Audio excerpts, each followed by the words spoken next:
Hello everyone, nagbabalik uli sa Octec TV. Mapagpalang araw sa atin mga idol.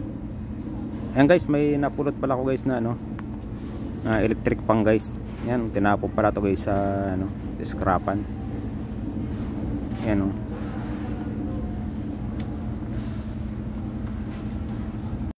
Kuhanan ko muna guys ng resistant guys wala, ngat-ngat na palang guys ng daga guys yung wire. Napulot ko naman. Dito kasi guys sa amin tinatapo lang mga sirang electric pan. May nagbibigay din sa akin mga sirang electric pan dito guys. Tinatabi ko lang yung mga motor guys. Wala guys, open talaga. Wala talaga yung continuity.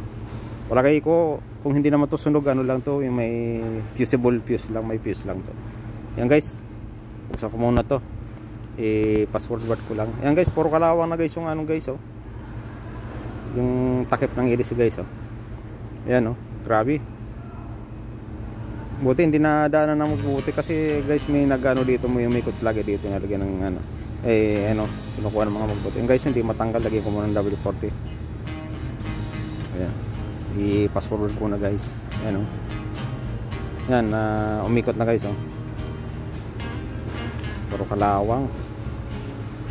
Siguro kung sunog ang motor nito, papalitan ko ng ibang motor guys. Marami ako ditong motor na itinabi guys ng electric para hindi na ako bibili ng motor.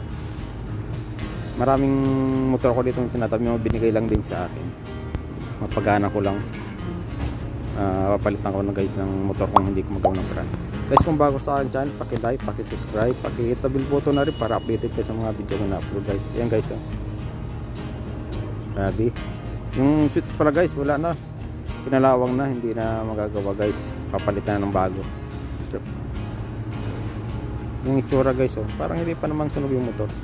Talagay ko fuse lang talaga, o kaya kung sunog man o may mga naputol na wire, papalitan ko ng ibang motor to guys. Marami ako ditong itinabi ng mga motor guys. Yan guys siguro gasan ko muna tong para kung bago naman, malinis.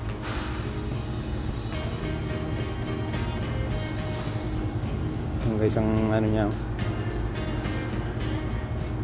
dumi. Siguro in-stock lang to, tapos hindi na pinagawa, kaya ganyang itsura guys. Ayan, ko na guys, hindi ko na pinakita sa inyo. Pinalitan ko guys ng shafting at bushing guys. Ayan tapos yung motor pala guys, pinalitan ko na rin kasi na putol-putol lang yung mga tanso guys. Marami kasi ako ditong galing sa iba kong motor dito guys na may problema yung shaft na pinalitan ko. Ayan, gumana na guys ayan ayan hindi ko na sinukat ko na, hindi ko na pa nakita guys. Pero ang problema nung isa kong motor dito shafting.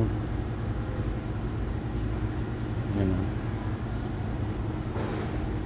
may cover din ako dito guys na mga itinabi na binigay sa akin.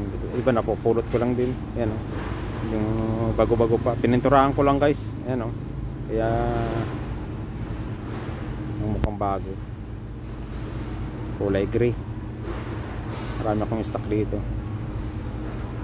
Ito pa rin yung dati niya guys na LC guys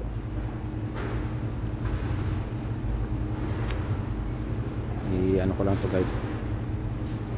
Yan, ko na guys, na i-revive ko ng takip Ayan, okay na guys mandar na siya. Ganun lang, mapakanabangan na naman.